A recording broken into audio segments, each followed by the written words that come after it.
Hello guys, I'm taking this video as of November 25, 2017. So, it's Black Friday yesterday. Dahil sa sobrang dami ng sale na you can't really resist it. Tapos meron pang mga cashback. So, ito lang yung nabili ko. It's a Canon DSLR.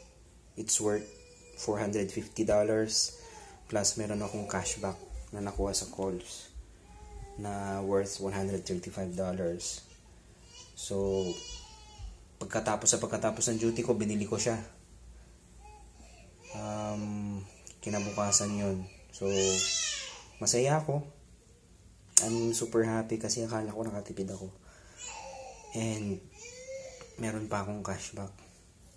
Pero I just realized na mali eh. There's something wrong. Dahil nakikita mo na yung mga taong bumibili ng mega sale. Akala nila nakatipid sila. So I just realized na there's something wrong. Hindi ko kailangan yung camera. Na-realize ko meron pala akong camera na isa pa dyan. So ang gagawin ko ngayon, I'm gonna refund this item. Instead, I'm gonna use the $450 to invest it. So the goal is to double the $450 in 1 year. So I hope it's a smart decision to return this item kasi hindi ko siya kailangan eh. That's what most Filipinos are doing. So may nakikita pa ako mga post, okay lang mabankrupt basta makabili ng sale, which is I think may mali sa ganong thinking.